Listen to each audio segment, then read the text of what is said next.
Para jamaah yang Allah menutup uraian tentang istiqamah atau yang disebut berkenaan dengan ini bagaimana menyikapi hidup supaya istiqamah. Para jamaah yang Allah, dari sekian gambaran ditunjukkan pada Quran untuk kita semua adalah salah satu di antara memegang teguh istiqamah al-muhafadzatu 'alas shalawat, menjaga sholat. Kemarin disampaikan ya. Kenapa dijaga sholat itu? Dalam sebuah riwayat diterangkan kepada kita qala Rasulullah sallallahu alaihi wasallam, "Inna sholata mardhatun lirabbi tabaraka wa ta'ala."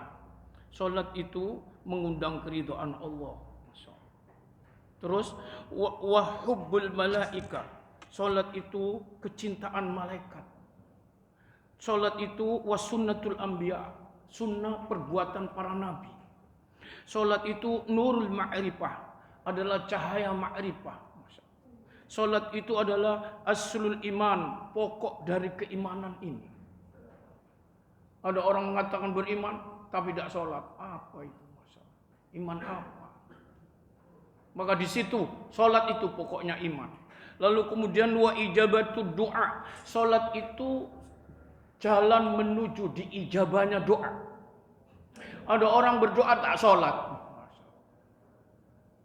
Para jamaah yang dimuliakan Allah, wa qabulul a'mal. Sholat itu menjadi sarana diterimanya amal. Ada orang beramal, berinfak, berini, berbuat amal semua, tapi tidak sholat. Tolak itu. Bukankah Rasulullah SAW mengatakan kan, ini pertama nanti yang akan itu kan sangat terkenal kan. Awwalu ma yuhasabu bihil abdu yaumal qiyamah as-shalah. Ya, kan itu kan. Awal pertama yang akan diminta pertanggungjawaban, dihisab pada manusia, khususnya orang beriman ini, salatnya. Wa in ruddat rudda sa'iru amal. Dalam hadis banyak riwayat itu. Kalau salatnya ditolak semua amal-amal itu. Kalau sholatnya ditolak semua amal-amal itu.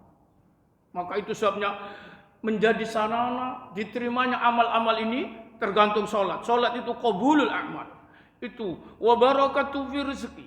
Sholat itu mengundang berkah rezeki. Kemarin ya keterangan-keterangan. Apalagi sholat berjamaah. Masya Allah. Kalau kita bisa menjaga sholat berjamaah, itu Allah akan berikan berkah hidupnya, berkah rezekinya. Allah ya karim. Terus kemudian warahatun lil abdan. Salat itu menjadi istirahatnya badan tubuh kita. Salat itu para ulama salafus saleh dulu di kalangan para sahabat. Kalau ingin dicabut bencana yang menimpa pada dirinya, itu ada salah seorang kena panah menancap di betisnya. Jangan dicabut. Cabut nanti kalau saya sholat. Ketika sholat itu istirahat tidak terasa. Ini sudah mancap di sana ya, Masya Allah. Jadi sholatnya mancap ke sini Pak. Ya. Kalau kita sholat cokot lamu aja ini ya. Karena mancap sholat kita. Allah karim. Sebenarnya sholat itu adalah rohatun lil abdan. Wasilahun alal a'da. Salat itu adalah senjata untuk mengatasi musuh-musuh. Musuh kita banyak ya. Masya Allah. Setan musuh kita. Orang kafir musuh kita. Hawa nafsu musuh kita.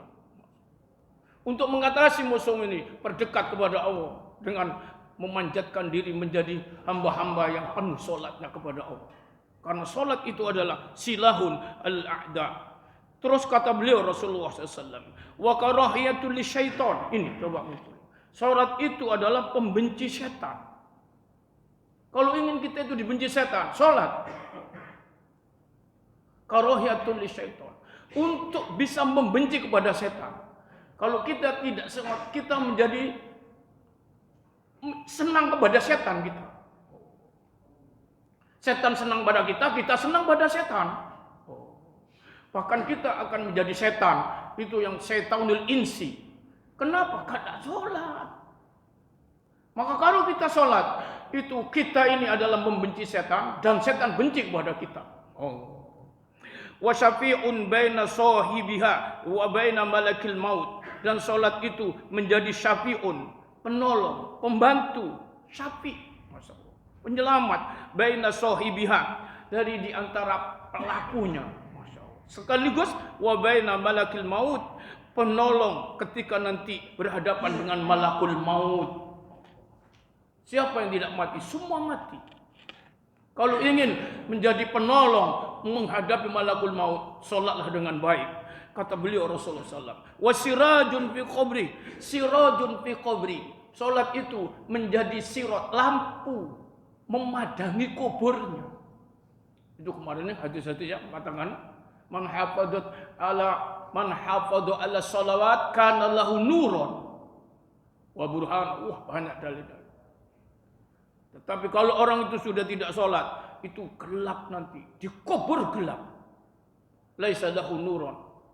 Para jamaah, sirajun fi qabri.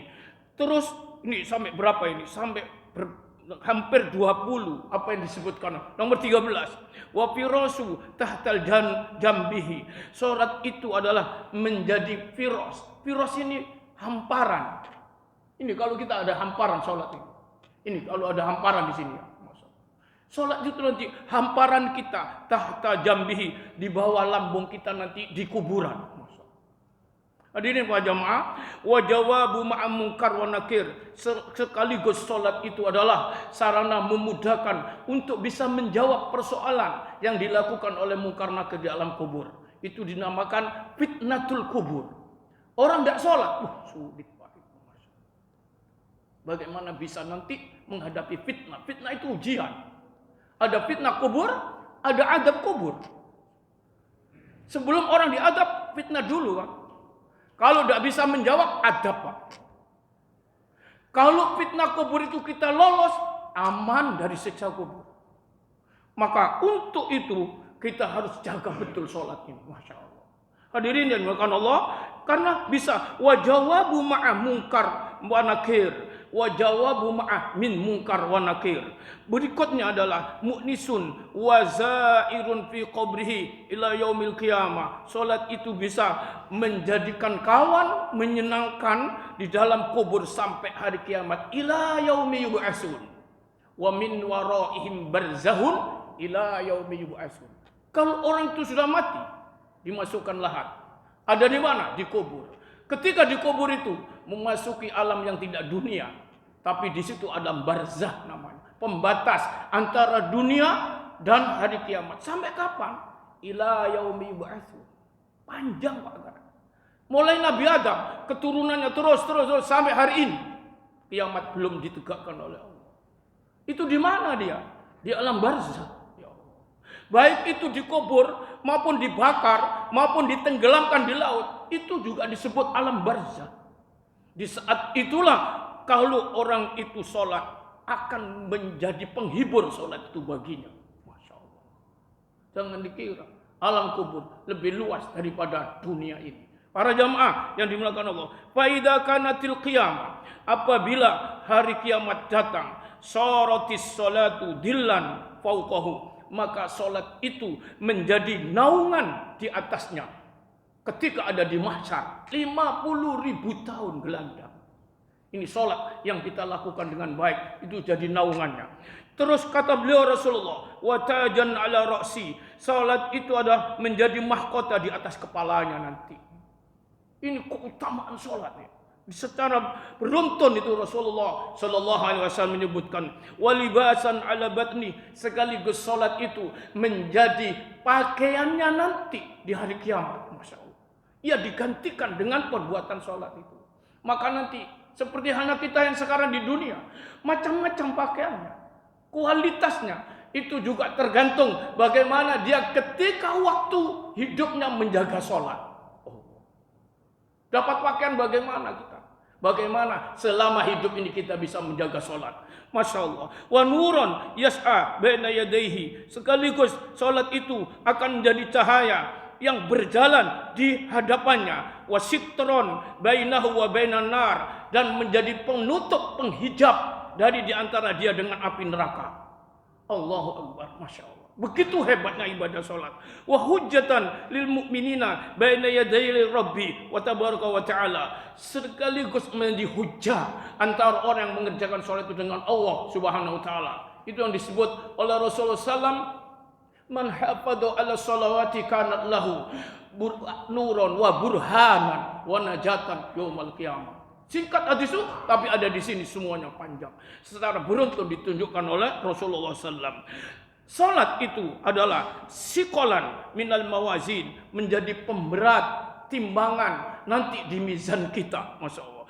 Wajawazan ala sirat, sekaligus memudahkan untuk melalui di atas sirat kita orang yang bisa menjaga salat sesungguhnya. Terus wa miftahan lil jannah, salat itu menjadi pembuka, nih kunci miftahul jannah. Karena di situ salat ada syahadatnya di dalamnya.